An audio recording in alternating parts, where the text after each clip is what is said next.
السميع العليم من الشيطان الرجيم. بسم الله الرحمن الرحيم.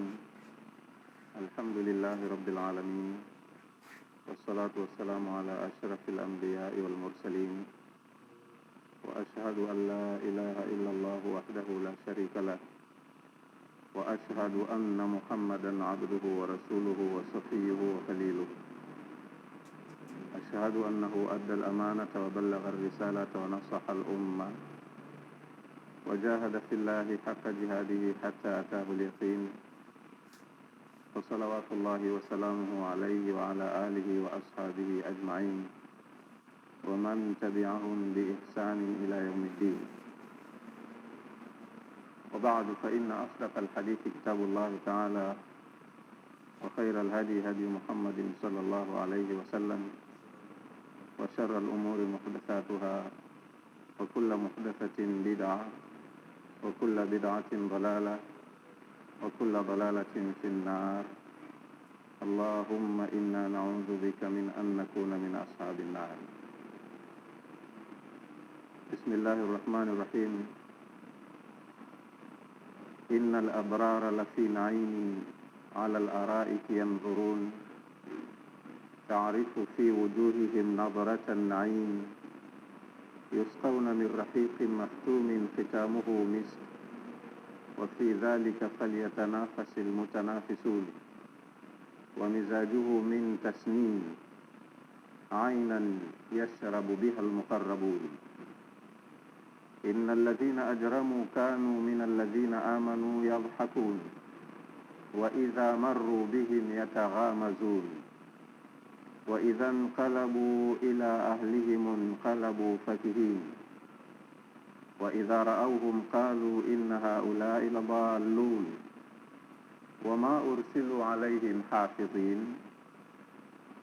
فاليوم الذين آمنوا من الكفار يضحكون على الأرائك ينظرون، هل ثوب الكفار ما كانوا يفعلون. صدق الله العظيم. بسم الله الرحمن الرحيم. إن الأبرار، hakika ya watu wema, lafi naimi, wallahi watakuwa katika neema kubwa. Ala al-araiki yanzurun, watakuwa wameketi juu ya viti vya fahari wanaangalia. Taarifu fi wujuhihim nadratan naim, utaona kwenye nyuso zao kuna mnemetuko wa neema. Yusqauna min rahiqin makhtum, watanyweshwa kutokana na kinywaji kinachoitwa rahiqun makhtum. Khitamuhu miskun, mwisho wake, mwisho wa matumizi ya kinywaji hicho panapatikana harufu ya miski. Wa fi dhalika, na katika kupata matokeo hayo, falyatanafasil mutanafisun, na washindane katika kufanya mema wale ambao watapenda kufanya mashindano. Wa mizajuhu min tasnim, kichanganyio cha kinywaji hicho kimetokana na tasnim. Na kama utauliza tasnim ni kitu gani, ainan yashrabu biha almuqarrabun, hiyo ni chemchem mojawapo katika chemchem za peponi, maalum hii kwa ajili ya watu walio karibu na Allah kwa amali zao. Ni chemchemu ambayo imetayarishwa wanywe kinywaji cha chemchem hii watu walio karibu na Allah, hadhi zao, vyeo vyao, kwa mujibu wa imani yao na amali zao, wametengewa vitu special ambavyo hawatapata watu wengine. Bismillahir Rahmanir Rahim. Innal abrara lafi naim, hakika ya watu wema wallahi watakuwa katika neema kubwa.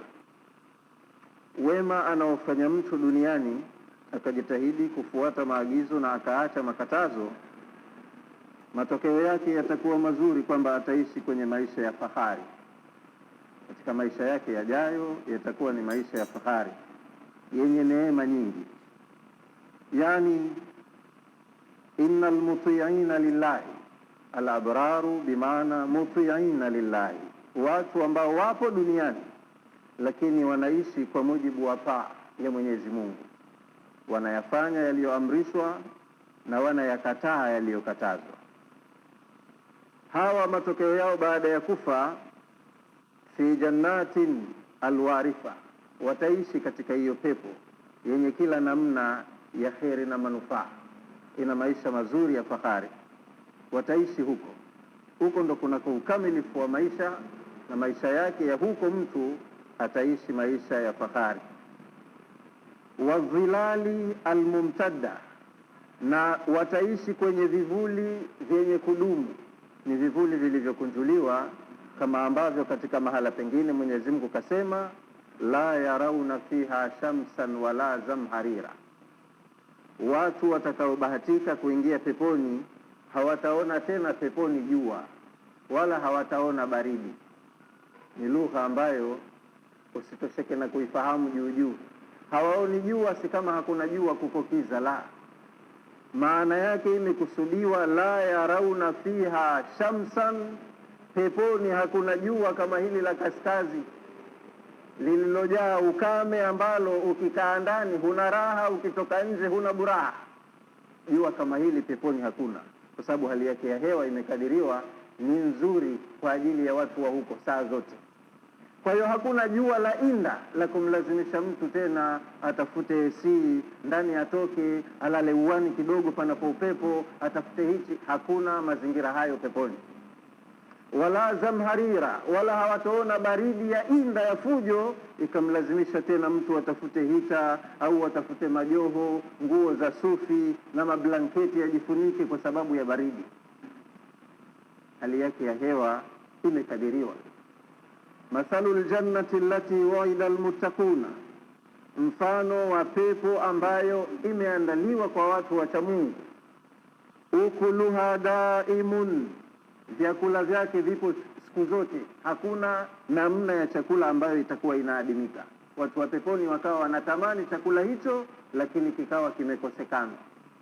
Jambo kama hili peponi hakuna. Kitu chochote kitakapotakiwa wakati wowote kinapatikana. Ukuluha daimun, vyakula vya peponi vipo daima, havina musimu. Matunda yake, vyakula vyake, vitoweo vyake havina musimu. Chochote kitakapohitajika wakati wowote kitakapohitajika na mtu mwenye kukihitaji kitakuwa kinapatikana tu. Wadhilluha, na kivuli chake kiko daima. Hamna mazingira ya vipindi ambavyo vina joto jingi, jua kali. Mara zote wakati wowote watu watakuwa wako kivulini, kwamba wako katika hali ya hewa nzuri kabisa kwa ajili ya maisha yao. Tilka uqba alladhina taqaw, hiyo ndo nyumba ya mwisho watakayofikia watu waliomcha Mungu. Wataishi katika mazingira kama hayo. Tumezungumzwa kwa ufupi sana. Ukuluha wa dhilluha, vyakula vyake na kivuli chake. Vyakula na mazingira anayoishi huyo mlaji ni mazuri, na uzuri wake wa kuendelea, si wa kukatika katika. Tilka uqba alladhina taqaw, hayo ndiyo matokeo ya mwisho watakayoyapata watu waliomcha Mungu. Wa uqba alkafirina, na matokeo ya mwisho watakayoyapata waliokufuru, bimaana yale ya Mungu hawakukubaliana nayo, hawakutenda walioamrishwa na walifanya yaliyokatazwa. Matokeo ya watu makafiri waliopingana na maamuzi ya Mungu, annar, ni moto. Wao wataishi motoni, kwa hala ambako kutakuwa kuna kila aina ya dhiki. Laisa lahum ta'amun illa min dhari', la yusminu wala yughni min ju'. Hawatakuwa na chakula isipokuwa dharia, hakinenepeshi wala hakimsaidii mtu kutokana na njaa. Yani anakula na njaa ndo inazidi. Anakuwa na njaa inamlazimisha ale vyakula vibaya na atakula, lakini baada ya kula bado njaa itakuwa iko pale pale. Kwa hiyo mazingira ya maisha ya mtu wa peponi na mtu wa motoni yako tofauti kabisa. Innal abrara, hakika ya watu wema walioishi duniani kwa kufuata maagizo ya Mwenyezi Mungu. Alladhina, watu ambao kanu mutiina lillahi, walikuwa ni watiifu kwa Mwenyezi Mungu. Matokeo yao yatakuwa fil jannati, ni katika pepo alwarifa, yenye namna zote za ukamilifu wa maisha na raha. Wadhilali almumtadda, na watakuwa wako kwenye vivuli vilivyokunjuliwa, siku zote wako kivulini. yatanaamuna, wananeemeshwa humo kwa neema mbalimbali. Allahumma ja'alna minhum. Ala al-araiki yanzurun, watakuwa wamekaa kwenye viti vya fahari, wanaangalia nini? Video? La, yani hum ala sururi almuzayyanati, watakuwa wamekaa juu ya viti vilivyopambwa, bifafiri thiyabi, wamekaa juu ya viti hali ya kuwa wenyewe wamevaa nguo za fahari, nguo za hariri, wamevaa nguo za fahari, wasuturi, na humo walimo kwenye majengo yao muna mapambo ya fahari, pazia, zulia, ukuta, mradi kakaa kwenye nyumba ya fahari, na yeye mwenyewe anaishi maisha ya fahari, kavaa nguo za fahari, kakalia kochi la fahari. Yanzuruna ila ma aadda Allahu lahum, wanaangalia neema mbalimbali ambazo Allah kawaandalia. Yani yupo mwenyewe kakaa katika mazingira yake, lakini hatosheki kuangalia hiki na kile katika mambo ambayo ni ya viwango vya hali ya juu, hajapatapo kuona. Kwa hiyo mwenyewe atakuwa anastalazi, anaburudika, ananufaika, anafarijika kwa kuona vitu mbalimbali ambavyo vimemzunguka, hasa akiambiwa hivi ni vyako, mali yako, vyako mwenyewe. Kwa hiyo kakaa anaangalia vitu mbalimbali ambavyo kaandaliwa na Mola wake huko peponi. Yanzuruna, wanaangalia, ila ma aada Allahu lahum, vitu mbalimbali ambavyo Allah kawaandalia, min anwa'i al-karamati wan-naimi fil janna, namna mbalimbali za mambo matukufu na neema kubwa humo katika mazingira ya pepo. Kwa hiyo watu waliotenda mema yakakubaliwa mema yao, wakalipwa ujira kwa mema walioyafanya, wataishi maisha ya fahari, maisha yenye neema nyingi. Taarifu fi wujuhihim nadharatan na'im, ukiwaona tu utaona ndani ya nyuso zao kuna mng'aro, kuna mmemetuko wa neema. Yani kama ingelikuwa ni jambo lenye kuwezekanwa, Allah kalikadiria liyo hivyo, aseme awaonyeshe watu waliopo hapa, watu wanaoishi peponi wanakuwaje. Basi ukiwaona taarifu, utagundua, utajua, utaona. Fi wujuhihim, ukiwaangalia mle nyusoni mwao tu, nadharatan na'im, kuna mmemetuko wa neema. Yani mtu anaishi high life, maisha ya hali ya juu, kiwango kizuri cha maisha yake. Hata ukikutana naye njiani unamjua tu kwamba huyu mtu si wa kawaida. Kuvaa yake, alivyokuwa nasiha, vitu alivyokuwa anavyokatumia, gari lake alilopanda, nguo alizovaa, maana yake wewe mwenyewe ukimwangalia tu haiba yake unajua huyu si mtu wa kawaida, anaishi katika high standard ya maisha ya watu wa duniani. Kwa hiyo na watu wa peponi ukiwaona tu, wa idha ra'aita thamma ra'aita na'iman wa mulkan kabira, ukiwaona tu kwenye mazingira yao, maeneo yao huko peponi, utajua kwamba umeona neema ya hali ya juu, na watu wanaishi kwenye ufalme mkubwa. Yani watu wanaishi katika mtindo wa maisha wanayoishi watu walio kwenye royal family, familia ya kifalme, kama ambavyo Qur'ani pia inathibitisha hilo, alivyosema Mwenyezi Mungu kwenye suratul Qamar, innal muttaqina fi jannatin wa naharin fi maq'adi sidqin 'inda malikin muqtadir. Watu wanaomcha Mungu duniani watalipwa makazi mazuri kwenye mabustani ambayo ndani yake mna mito ya namna mbalimbali. Jannatin, mashamba au mabustani, wa naharin, na mito ya namna mbalimbali. Yani mtu kwenye eneo lake, mji wake, ana mashamba mengi ya miti ya matunda, maua tu ya kupendeza ya mapambo. Halafu kuna na mito ya namna mbali ya kupita mashambani, na mito inayopita viamboni. Anaishi kwenye majumba ya aina yake.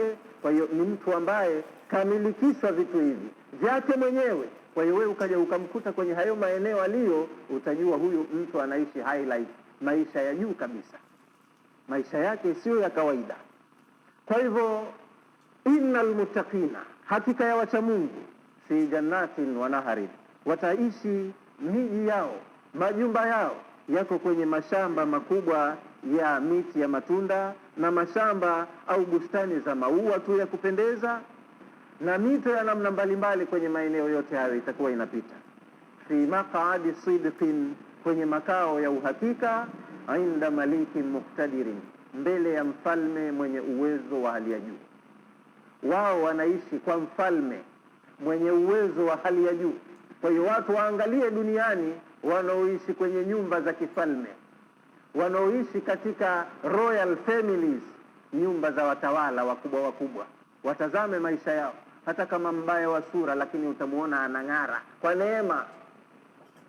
Si mzuri kama watu wengine, lakini vile ambavyo yale maisha yalivyomkubali, anaishi na anaonekana mtu wa hadhi kabisa, anapendeza kabisa. Kwa hiyo na watu waliotenda mema wametenda kwa ajili ya kutumika, kwa kufuata maagizo ya bwana wao. Kwa hiyo bwana wao siku ya kuwalipa, yeye ndo mfalme aliyemiliki kila kitu. Kwa hiyo anawatunza kama mfalme anavyotunza aila yake. Wataishi watu wa peponi katika maisha ya fahari mbele ya mfalme mwenye uwezo mkubwa ambaye ni Allah subhanahu wa ta'ala. Kwa hiyo watu wanaoishi kwenye maisha ya kifalme lazima uone kwenye maisha yao, kwenye hali zao, neema, mng'aro wa neema. Taarifu fi wujuhihim nadhrata an-naim, ai maana yake idha raaitahum, utakapowaona tu watu wa peponi, taarifu, utajua wewe mwenyewe kwa kuwaangalia, annahum ahlun ni'ma, kwamba hawa ni watu wenye neema. Ukiwaona tu utajua hawa ni watu wenye neema, wanaishi maisha mazuri kabisa.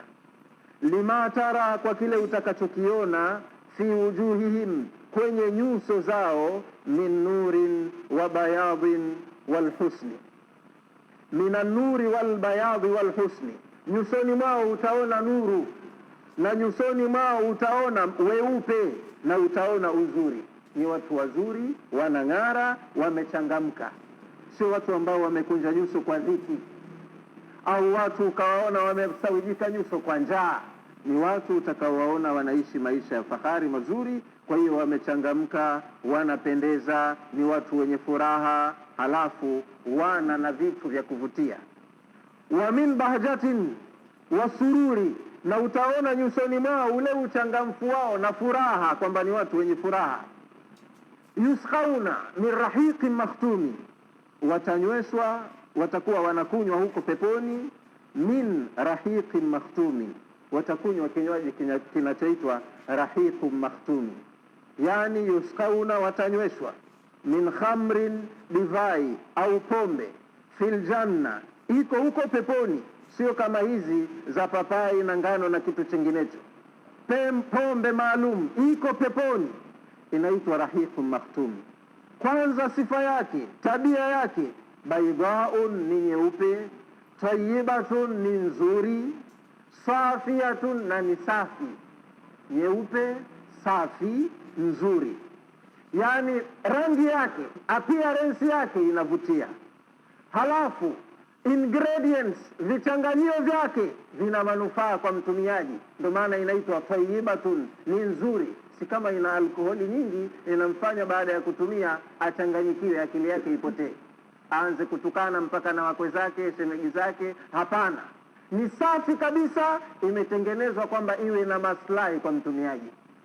Halafu safiyatun, safi kwa maana ya kwamba haina vitu vya kuudhi, kama vile ambavyo mtu kanunua mwenyewe kwa pesa zake, lakini anakunywa kinywaji chake akisha akakunja uso, ukamuonea huruma. Halafu roho ikamkereketa, akachukua pande la pweza au nofu la kuku akasukumia kufuta ule ukereketaji. Hapana, ni pombe nzuri, imetayarishwa kwamba ni kinywaji cha manufaa, chenye kuburudisha, kizuri, safi, cheupe. Hicho ndicho kinywaji watakachokunywa, ni kitu cha kuburudisha, kinachangamsha, kina maslahi kamili kwa mtumiaji. Kwa sababu vyakula vya peponi na vinywaji vya peponi ni tofauti na vyakula vya duniani na vinywaji vyake. Vinywaji na vyakula vya duniani mwisho wake humpa mtu matatizo, magonjwa ya tumbo au magonjwa mengineyo, mara uambiwa ana presha, ana sukari, na uzee unamwandama. Alikuwa kijana juzi, lakini kila siku zinavyoenda yeye anazidi kuharibika umbile lake. Waman nu'ammiruhu nunakisuhu fil khalq, Mtu yoyote tunayempa umri mrefu, basi ndani ya kurefuka kwa umri wake tunampotosha umbile lake. Anakuwa mwanzo kijana mzuri, lakini kila siku zikimpitia akiwa mtu mzima zaidi, umbile lake linaharibika, ujana wake unapotea, usafi na uzuri wa ngozi yake unabadilika, meno pengine kinywani yapotee, yang'oke, yaoze, anaharibika. Badala ya kuwa alikuwa na nywele nyeusi nzuri ya kichana anapendeza, mara zinaharibika zinakuwa nyeupe au zinakuwa rangi ya brown na vinginevyo. Duniani vitu mtu anavyotumia vinambadilisha kumpeleka katika uharibifu. Lakini kwa sababu peponi kuna maisha ya kudumu, hawatarajiwi tena watu kufa na hakuna kuumwa kule, kila anachotumia kinafanya kazi ya kumfanya awe mzuri zaidi, awe imara zaidi, awe mchangamfu zaidi. Hakutikani mtu peponi ana huzuni au ana mchanganyiko wa fikra na mawazo. Kwa hiyo vyakula vyake, vinywaji vyake na vitu atakavyokuwa anatumia kwa mavazi na vinginevyo vinamfanya awe anaishi maisha ya kuchangamka kila wakati. Huwezi kumkuta mtu kanuna au ana mawazo mengi, sijui chakula cha mchana nitakipataje, hamna. Sasa vinywaji hivi na vilaji hivi vinamfanya kama kaonekanwa leo, basi kesho yake anakuwa akionekanwa tena mzuri zaidi kuliko alivyokuwa leo. Tofauti na duniani kwamba kaonekanwa leo akaja akaonekanwa baada ya miaka 2 au 3, watu wanamshangaa, mbona umekuwa hivyo mwenzangu, umezeeka mara moja ile. Duniani watu huambizana hivi. Wewe angalia, tutembea mjini alafu ukutane na mtu ambaye anaambiwa classmate wako ulisoma naye zamani shuleni. Sasa kwanza akikuona, no mwenzangu ushazeeka, anambia wewe mwenzangu umenzidi. Maana mlipoonana wakati mko vijana mnajua mlivyokuwa. Lakini sasa hivi yeye akikuona anakuona ushakuwa mzee na kumbe na wewe unamuona vile vile. Sasa peponi hamna vitu kama hivyo. Watu siku zote wanakuwa wazuri, wanavutia na kupendeza kuliko jana yake. Kwa hiyo vinywaji hivi na vilaji hivi wanapotumia watu vinakuwa vinatengeneza siha zao, haiba zao, wanakuwa ni watu wazuri sana, wanazidi ule uzuri wao. Lam takdiruha al-aidi, vinywaji hivi au kinywaji hichi kinachoitwa ar-rahiqul makhtumi, ambacho ni aina ya divai ya upombe. Lam takdiruha al-aidi, hakijaguswa na mkono wowote. Yani Mwenyezi Mungu kaumba kwa ule uwezo wake wa kun fayakun, kafanya mambo haya matayarisho mapema. Hivyo vinywaji vilaji keshaumba kaweka huko, hiyo pepo imeshaandaliwa tayari ipo, lakini bado wenyewe wanaotarajiwa kwenda huko wako hapa wanafanya mitihani. Na wengineo wameshamaliza mtihani, wako barzakhi, wako kwerekwe na kwengineo kwenye mavazao huko, mpaka wafufuliwe, wahisabiwe, walipwe, ndo waende peponi wale wanaostahili kwenda peponi. Kwa hiyo matayarisho yapo yameshafanywa, na katika matayarisho hayo na hivi vinywaji vipo, lakini tangu kimetengenezwa kinywaji hicho hakijaguswapo na mkono wowote. Kimetengenezwa kwa uwezo wake Mwenyezi Mungu na kimehifadhiwa kwenye vyombo maalum. Kama ni makopo basi makopo, kama ni tunguri basi tunguri, kama viko kwenye jagi, lakini Allah anasema kavihifadhi kwenye vyombo, havijaguswa na mkono wowote, hajavitumia yoyote. Kama labda vilitumiwa vikabakia vikasalia tena, na watu watakapokwenda peponi na wao watakuwa wanatumia makombo. La, sio hivi. Kad khutima ala, vimefungwa khutima, vimefungwa kwa sil ala tilka alawani, kwenye vyombo vyake vilivyotengenezewa na kutiwa hiyo pombe humo. Fala yufaku khatamuha au la yafuku khatamuha illa al-abrar, hakuna atakayefungua sil ya chombo hicho chenye kinywaji ila hao watu wema waliotayarishiwa. Wakishaingia peponi wakagaiwa kila mmoja na vyake, mwenyewe yule mtumiaji ndo atakayeanza kufungua mara ya kwanza. Anafungua kitu safi fresh kabisa, hakijatumiwa hapo hata siku moja. Khitamuhu miskun, mwisho wa matumizi yake, yani akishakunywa, mwisho wa kumaliza kunywa anapata harufu ya miski. Miski ni aina ya manukato ambayo ndiyo yenye quality bora kuliko manukato zote. Haina alkohol na ina harufu nzuri ya kupendeza, inadumu kwa muda mrefu. Kwa hiyo hii mwisho wa kutumia mtu kinywaji anapata harufu nzuri kama hiyo ya miski. Akhiru sharabi khitamuhu, yani akhiru sharabi, mwisho wa kunywa. Tafuhu minhu, inasikilikana kutokana na kinywaji hicho. raihatul miski, harufu ya miski. Anakunywa kinywaji chake, mwisho inamjia kidogo harufu ya miski. Yani ni kinywaji kwanza cheupe kama tulivyosifiwa, kizuri, kisafi, halafu kinavutia, halafu pia na harufu yake inapendeza, ladha yake nzuri. Sio kile kinywaji cha mtu kunywa akakunja uso, ladha yake nzuri, anaburudika mtu kwa ladha yake, harufu yake inapendeza, sio harufu kama ya vitu vilivyoozaoza, la, harufu yake inapendeza kama miski. Mwisho wa matumizi ya kinywaji hichi. Wa fi dhalika falyatanafasil mutanafisun, na katika kupata malipo au matokeo kama haya na washindane basi wanaoona ni busara, ni vyema kushindana. Yani mshindane katika kufanya mambo ya kheri. Umuhusudu mwenzako jinsi alivyomchangamfu, anavyofanya ibada zake zenye viwango, unazojua kwamba zina thawabu nyingi, na wewe ufanye kama yeye, au uwe na ushindani, useme mimi ninataka nifanye nimpite fulani kwa ajili ya Mwenyezi Mungu. Kushindana huko kumeruhusiwa, ni ruksa watu washindane, kila mmoja ataki kupata kiwango kizuri, ataki kupata matokeo bora zaidi.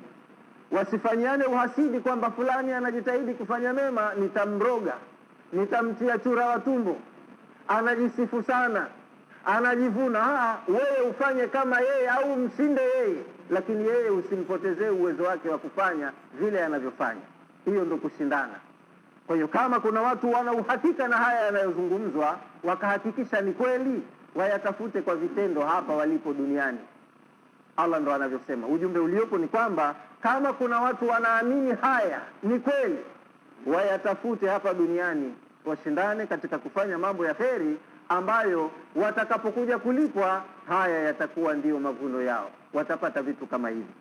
Wa fi dhalika falyatanafasil mutanafisun, yani wa fi hadha an-na'im, na katika kupata neema kama hizi, washarabil hanii, na kinywaji kizuri kama hichi kilichosifiwa, falyarghabu bilmubadarati ila taati, watu na wajipendekeze basi kujihimiza kufanya bidii kwenye masala ya taa lillahi ta'ala, kwa ajili ya Mwenyezi Mungu mtukufu. Falyarghabu, na wajitume watu, walipende watu suala la bilmubadarati ila taati llahi, la kufanya mashindano, kukimbilia kwenye matendo ya kumtii Mwenyezi Mungu. Kama Allah kaagiza, mnatakiwa mtende, lakini jitahidini kushindana kutenda vizuri zaidi. Kama unamwona mwenzako anatenda, jitahidi na wewe utende vizuri zaidi, kwa sababu watu huwa wanashindana, wanatofautiana, wanapitana katika utekelezaji wao. Kwa hiyo wewe ukimwona ana udhaifu kidogo katika utekelezaji, wewe fanya vizuri kwa ufanisi, chako kiwe bora kuliko chake, amali yako iwe bora kuliko yake. Hili ni jambo ambalo Allah mwenyewe kalihimiza. Sabiqu ila maghfiratin min rabbikum, shindaneni. Musabaka ni mashindano, kwa hiyo pia lugha hiyo Allah katumia. Sabiqu, shindaneni enyi waja wema wenye kuamini, ila maghfiratin min rabbikum, kutaka msamaha kwa makosa yenu kwa Mola wenu. Msishindane kufanya maovu tu, mshindane pia na kuomba msamaha, kwamba Allah anasamehe makosa. Mnakosea sana, lakini hebu ombeni msamaha ili msamehewe. Maana huwezi kusamehewa kwa bahati nzuri tu, mpaka mwenyewe uombe kule kusamehewa. Na kuna conditions za kuomba kwako kusamehewa, mabadiliko ufanye. Ile tabia mbaya uliokuwa nayo ujirekebishe, ufanye mambo kwa tabia nzuri badala ya tabia mbaya.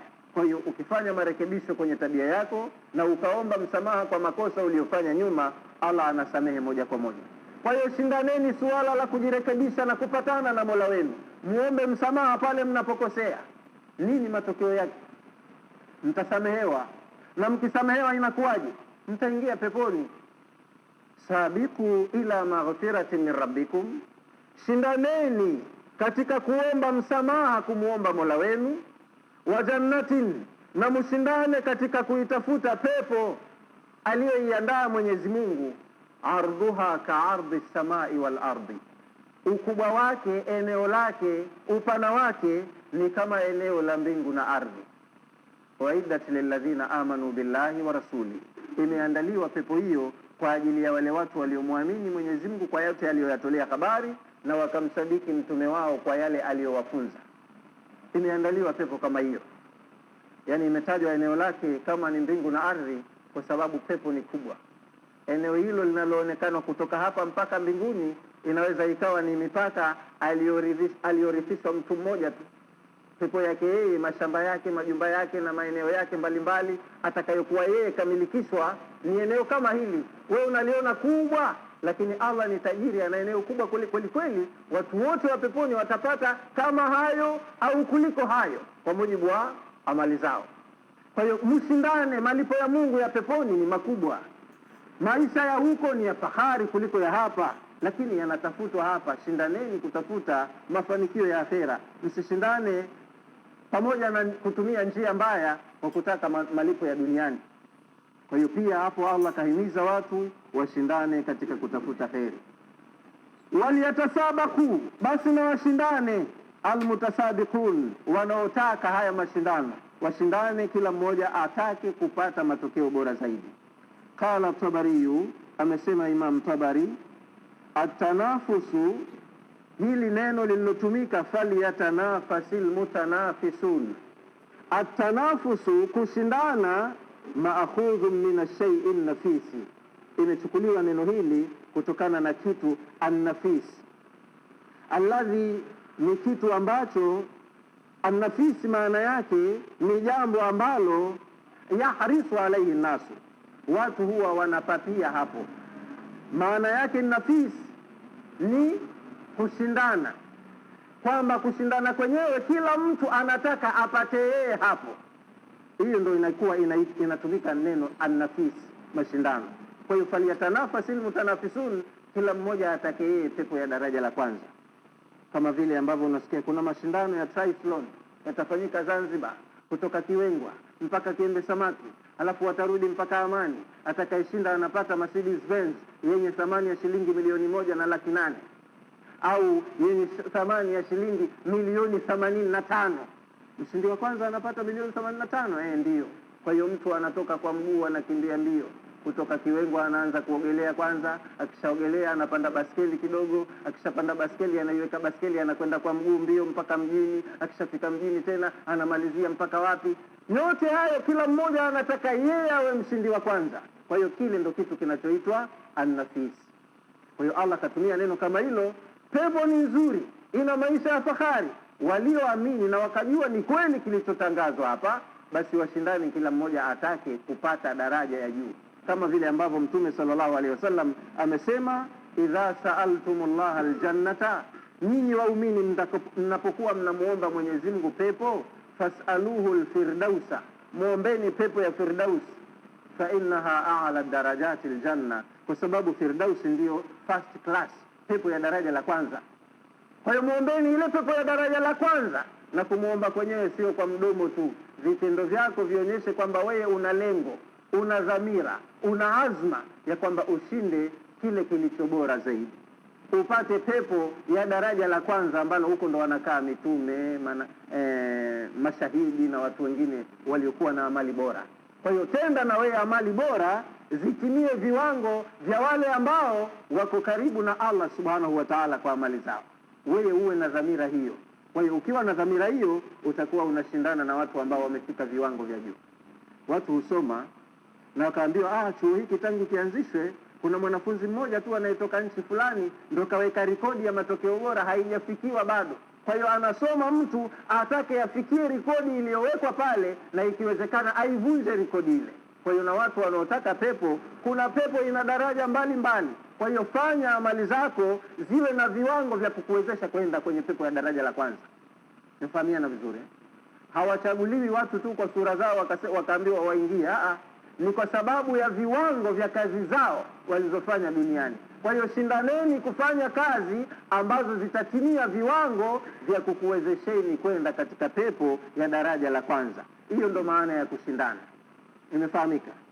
Wa fi dhalika falyatanafasil mutanafisun, katika kuyapata matokeo haya na washindane katika kufanya mambo bora wale wanaotaka kushindana. Atanafusu mahudhu min ash-shay'i nafisi, tanafusu imechukuliwa kutokana na hiyo kitu nafis, alladhi, nafis ni kitu ambacho yahrusu alayhi nasu, watu wote wanakipapia hicho, wanakitaka hicho. watashtahihi, na wanakitamani hicho, wote wanakitamani hicho hicho, na huenda wameambiwa mtu mmoja tu anatakiwa apate ushindi wa kwanza ndo apate hichi. Kwa hiyo hapo ndo wanaposhindana. Watatulubuhu, na kila mtu anakuwa anakitaka yeye hicho. Tatulubuhu nufusuhum, nafsi zao zinakitaka hicho kitu. Walmaana, na maana ya aya, falyatasabaku, na washindane watu, fi talabi hadha naimi, katika kutafuta neema hizi.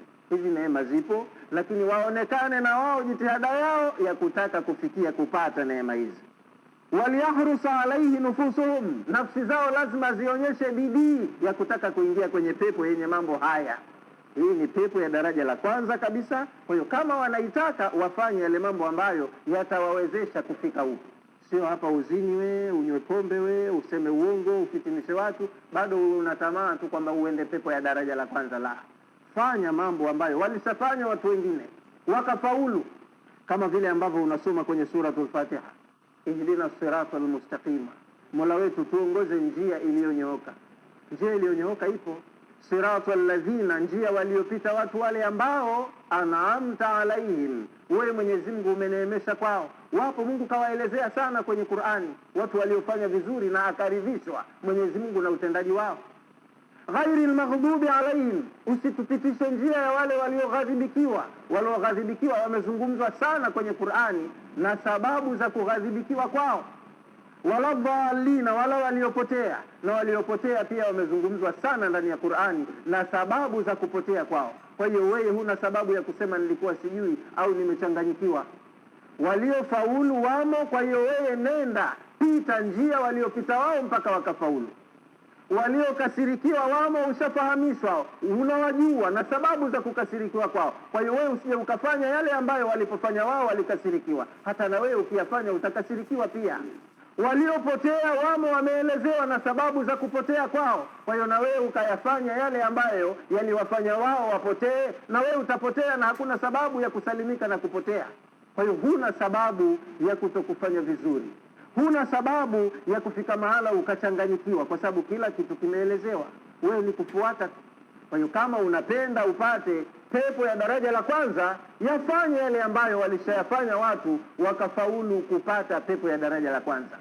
La sivyo, basi fanya unavyoona wewe inafaa, na halafu umwachie Mungu aje kuhukumu kwa atakavyoona yeye inastahili. Ukifanya yasiyo kuhusu, utapata yasiyo kuridhi. La unataka mambo ya fahari, lazima ufuate taratibu ambazo zimependekezwa zipitwe hizo, ili watu waweze kufaulu kuyapata hayo mambo ya fahari. Yapo, lakini yatafutwe kwa jitihada zenu hapa duniani. Wa fi dhalika falyatanafasil mutanafisun, na katika kuyapata hayo na washindane basi watu ambao wataona kushindana ni jambo zuri linalo faida kwao. Wasishindane kwenye mambo ya urembo tu, au wasishindane kwa futiboli tu, kandanda, au kwa taarabu tu ukasikia kuna mashindano ya kilabu bora. La, washindane kwenye mambo ya kheri yatakayowafanya wafaulu katika kupata pepo yenye hadhi ya daraja la kwanza baada ya kufufuliwa. Wa mizajuhu min tasnimin, mizajuhu, kilichochanganyiwa hicho kinywaji cha rahiqum maktum. Kinywaji chenyewe kimetayarishwa kwa kuchanganywa vitu kadhaa, lakini kiini kikubwa cha kinywaji hichi min tasnimin, kinatokana na tasnim. Sijui tueleze vipi kwa Kiswahili. Tamziji maana yake ni kuchanganya, kumiksi. Kwa mfano, unaweza ukaagizia juisi, ukauliza juisi ya nini, ukaambiwa hiyo juisi ya pera. Lakini si kama watu walichukua lile pera tu wakalikamua wakakutilia kwenye gilasi. Si pera peke yake, inaitwa juisi ya pera kwa sababu pamekamuliwa mapera, lakini mle pengine imetiwa na embe kidogo, wakati ya tangawizi, ndimu ikachomekwa kidogo mle, na sukari imejaliziwa, pamoja na kuwa pera lenyewe tamu, mkatiwa vitu. Mwingine anasema nilitia na maziwa kidogo. Kwa hiyo unakunywa ile juisi, ladha ya pera inatokeza, wajua juisi ya pera. Lakini kuna na vingojo vingi vimechanganywa juisi ya pera, lakini wewe mwenyewe huamini kama hili pera. Inakuja harufu ya pera na ladha ya pera, lakini kuna na vitu vingine vilivyochapuza ile juisi mpaka ikakutoa roho. Haikuishi hamu, maana kuna watu wanajua kuunga, wakapika kitu ukafurahi. Kwa hiyo na hii ndiyo divai rahiqun makhtum, lakini imetengenezwa kutokana na nini? Na tasnim. Tasnim ndicho kikolezo kikubwa kilichotengeneza hii, halafu ikaongezwa na vitu vingine kuipamba mpaka ikawa rahiqun makhtum. Kinywaji kina ladha ya tasnim, lakini kimeingizwa na vitu vingine kikaongezwa uzuri wake. Sasa Allah anasema wa mizajuhu min tasnim, imechanganywa divai hii kiini kikubwa cha hii divai ni tasnim, halafu ikachanganywa tasnim na vitu vingine ikapatikana rahiqun makhtum. Yani maana yake imekusudiwa yumzaju dhalika rahiqu, imechanganywa hiyo rahiqu ana ainin aliyatin, kutokana na kinywaji kinachopatikana kwenye chemchem kubwa tukufu nzuri, rafiatin, ya daraja kubwa, daraja bora. Hiyo chemchem yenyewe, maana vitu vya peponi tunaambiwa vinatiririka kwenye chemchem. Fiha anharu, ndani ya pepo kuna mito, min ma'in ghairi asin, ya maji yasiyoharibika, hayaoti koya wala mwani, maji yake mazuri, baridi, matamu. Wa fiha, na huko peponi, anharun, kuna mito, min labanin, ya maziwa, lam yataghayyar ta'amuhu, maziwa hayabadiliki ladha yake, hayageuki mtindi wala hayabadiliki ladha yake kwa kukaa kwa siku nyingi hapo mtoni.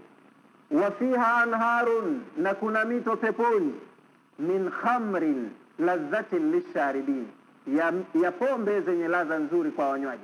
Na angalia neno anharun. Anharun maana yake sio naharun. Anharun ni plural, jamu ya neno naharun. Hasa katika pepo ya mtu anayolipwa yeye binafsi, muna mito mingi ya maji, mito ya maji. Hayo maji yani sio ya namna moja.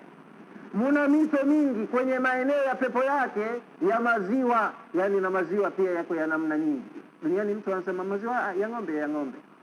Maana kuna ng'ombe hawa wa kienyeji wanaotoka Donge, Potoa, Mkokotoni, na kuna ng'ombe wa kisasa wanaambiwa hybrided, kizazi kipya.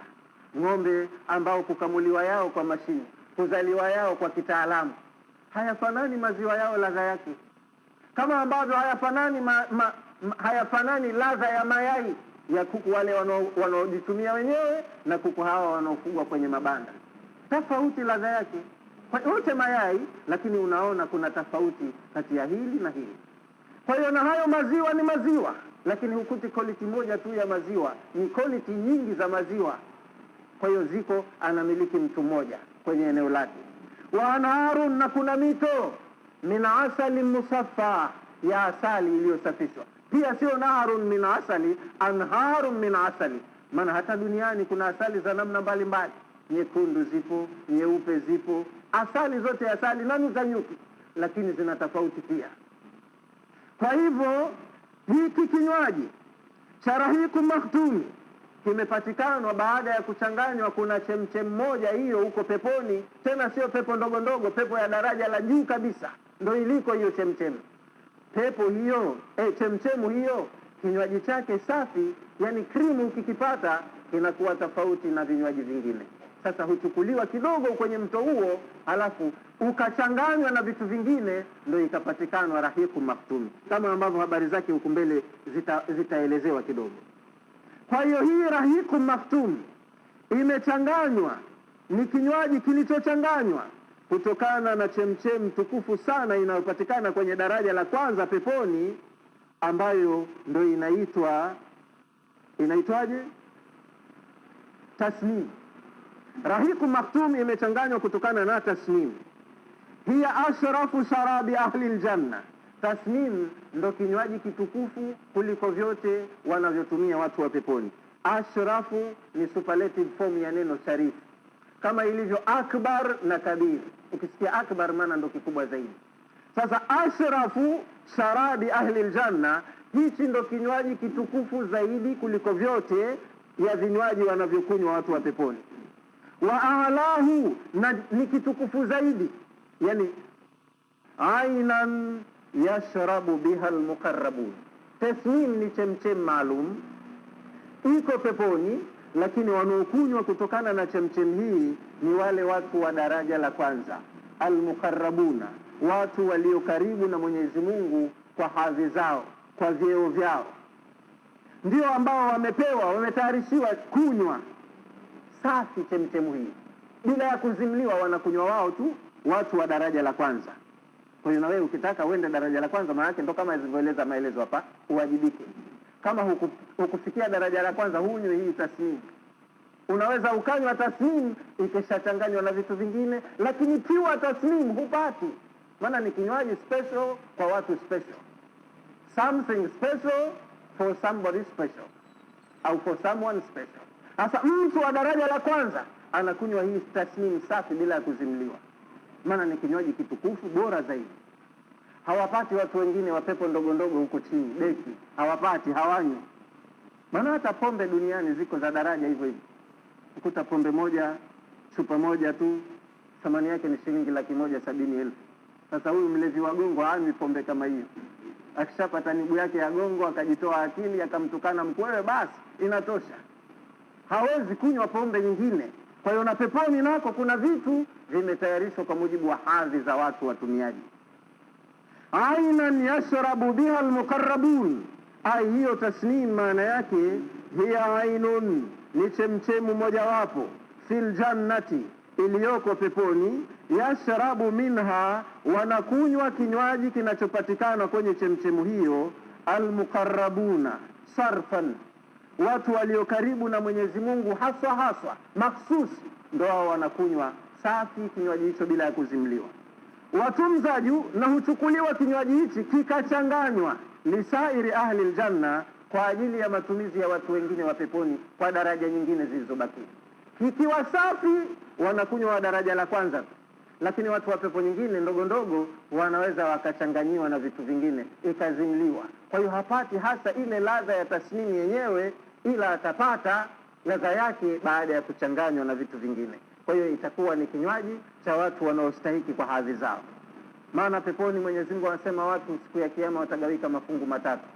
Akishawatoa makaburini, yani tukishafufuliwa, tunagawika classes 3 kama ilivyozungumzwa katika suratul Waqi'a.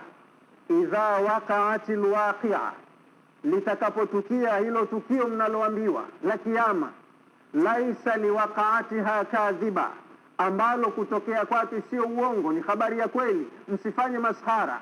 Lipo tukio hilo. Khafidhatu rafi'a, tukio litakalowadhalilisha walioonekana duniani watukufu na likawatukuza waliodhalilishwa na kudharauliwa duniani, kumbe kwa Mungu walikuwa watukufu. Yani kiyama kikija kinafanya chenyewe, kile kiyama kuja kwa kiyama tu kinawagawa watu kutokana na hadhi zao. Duniani pana watu wanaitwa matajiri, duniani pana watu wanaitwa waheshimiwa, duniani pana watu wanaitwa wasomi, duniani panaitwa watu wenye udini, duniani pana watu masikini na mafakiri. Alimradi dunia ina mchanganyiko wa watu, wanakaa watu wenyewe kwa hadhi zao. Sasa watu ambao watakuwa wameshikilia dini wanaonekana duniani wakorofi, hawana maana, ndio wanaoviza maendeleo. Bughudha zote, maudhi yote zinapelekwa kwa watu wa dini. Kwa hiyo duniani watu wa dini wanakuwa ni watu ambao hawana hadhi yoyote na ni watu wanaokumbwa na mikosi. Lakini Allah anawatahini kwa hilo na anawalipa kwa idhilali yoyote inayowatokezea, ikiwa yanawapata hayo yanawapata kwa ajili yake. Maana yeye ndo aloleta dini, yeye ndo alohalalisha na kuharamisha. Wewe utakaposema unalifuata la halali la Mungu, watu wengine wameliharamisha, watakuchukulia hatua. Na utakaposema hulitaki la haramu aliloliharamisha Mwenyezi Mungu, watu wengine wamelihalalisha, itakuwa wewe ni kikwazo, watakuchukulia hatua, hutoishi kwa raha duniani. Lakini kama yalikupata yaliyokupata kwa ajili ya Mwenyezi Mungu, Mwenyezi Mungu anakulipa ujira, husumbuki bure.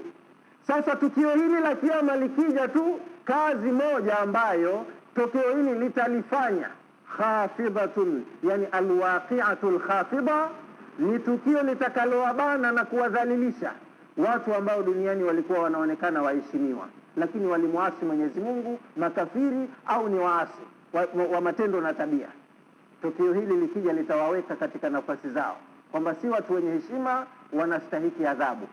Rafi'atun, yani alwaqi'atu rafi'a, ni tukio litakalowanyanyua watu daraja zao mbele ya Mwenyezi Mungu. Duniani waliishi maisha ya dhuli, lakini kwa tukio hili watanyanyuliwa na waweke daraja zao mbele ya Allah, kumbe wao walikuwa waheshimiwa. Nafahamu hivi. Idha rujjatil ardu rajja wa bussatil jibalu bassa fakanat haba'an munbatha wa kuntum azwajan thalatha. Yote yatatendeka ambapo Allah ataitwanga hii ardhi mtwango. Hii haina maana pesa mbili katika yale matukio ya kufanya universal destruction. Itaharibiwa ardhi na majabali yang'olewe yaondoke katika nafasi zake, yapeperuke angani kama yanavyokwenda mawingu au sufi ilotolewa kopwa. Na nyinyi wanadamu siku hiyo mtakuwa ni makundi matatu. Wa kuntum azwajan thalatha. Nyinyi wanadamu mtakuwa makundi matatu. Sa makundi matatu yenyewe ni ashabul maimana. Ma ashabul maimana ni watu wa kuliani. Unawajuaje watu wa kuliani? Wa ashabul mash'ama, na watu wa kushotoni. Ma ashabul mash'ama ni wepi watu wa kushotoni? Wasabiquna sabiqun, na kuna wale wa mbele waliotangulia watangulizi. Ulaika almuqarrabun, hawa sabiqun ndio walio karibu na Mola wao. Yani katika hii aya iliyotuambia, iliyotupa amri, sabiqu ila maghfiratin min rabbikum, shindaneni kupata msamaha wa Mola wenu. Kuna watu wamelitekeleza agizo hili, wakawa wanashindana. As-sabiqun walishindana katika utiifu kwa Mwenyezi Mungu na kuyafanya mambo mema yenye fadhila, thawabu zake zikawa nyingi. Kwa hiyo wao na Mungu walikuwa karibu kutokana na performance yao, walifikia kiwango kizuri cha utekelezaji wa ibada. Kwa hiyo as-sabiquna ni watu wa daraja la kwanza waliofanya vizuri, matendo yao ni makubwa yenye thamani ya hali ya juu, na pepo yao itakuwa ya daraja la kwanza. Hao ndo sabiqun. Ashabul yamin tena ndo pata sote, wale watakaobahatika, wamejichanganyia dhambi na thawabu, lakini angalau walidiriki kutubu, wakaomba msamaha, wakasamehewa, lakini rekodi yao kidogo imeingia kasoro, hawakufikia kiwango cha daraja la kwanza. Watakuwa ni ashabul yamin. Pia si vibaya mtu akapata angalau hapo. Ukikosa hapo pawili, umekwenda na maji, utakuwa katika ashabu shimali ambao ni watu wa motoni. Kwa hiyo watu wa peponi kuna ngazi mbili, watu wa daraja la kwanza na daraja nyingine. Umefahamu? Peponi, mko peponi niye na mitume wenu, lakini kuna wengine wako daraja la kwanza, wanayoyapata wao hawayapati watu wa daraja nyingine. Sasa ili na wewe uyapate, unatakiwa ujitahidi, uonyeshe bidii, uyafanye ya kukufikisha wewe kiwango hicho cha kukaa hiyo pepo ambayo watakaa mitume na watu wenye amali bora. Sasa hiyo taslim iko kwa watu wenye daraja la kwanza, wanakunywa hiyo pure bila ya kuchanganywa na kitu kingine. Lakini inaweza ikachukuliwa tasnim ikachanganywa na vitu vingine, wakapewa tena pata sote watu walioko kokote kulikobakia kudogodogo. Imefahamika vizuri inshallah. Ainan yashrabu biha almuqarrabun, ni chemchemu hii yenye kinywaji, wanakunywa kinywaji hichi watu walio karibu na Allah kwa hadhi zao.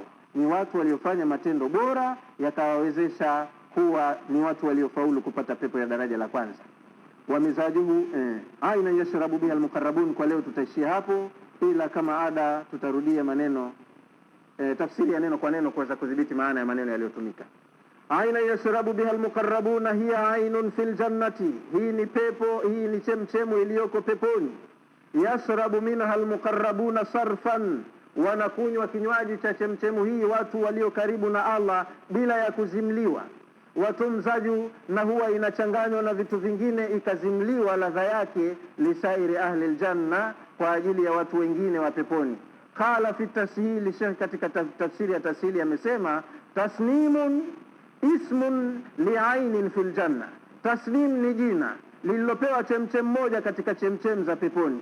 Yashrabu minha almuqarrabuna sarfan, wanakunywa kinywaji cha chemchem hii watu walio karibu na Allah bila ya kuzimliwa. Wayumzaju minhu, na huchukuliwa tasnim ikachanganywa na vitu vingine. Arrahiqa, ikafanywa ni rahiqun maftum, alladhi yashrabu minhu alabrar, ambayo hii wanakunywa watu wema wote waliobahatika kuingia peponi.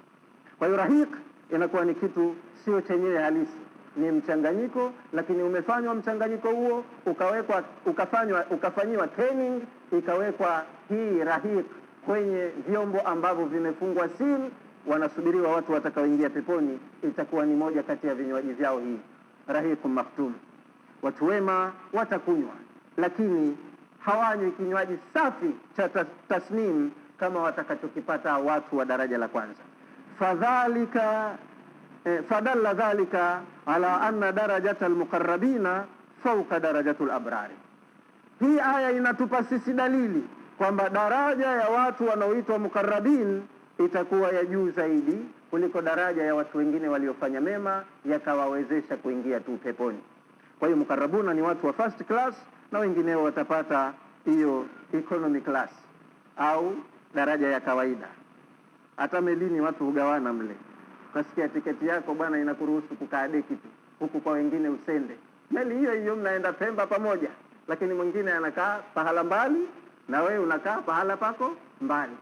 Na kwenye ndege hivyo hivyo, kwenye lile pipa mnasafiri kwenye pipa nyote mnaenda Ulaya, lakini wengine wanakaa pahala padaraja yao kwa pesa zao, na wewe mwingine tena uliokuwa huna kitu ndo unakimbia huku mambo ya siasa, utakaa hapo hapo deki uende mradi utafika Ulaya.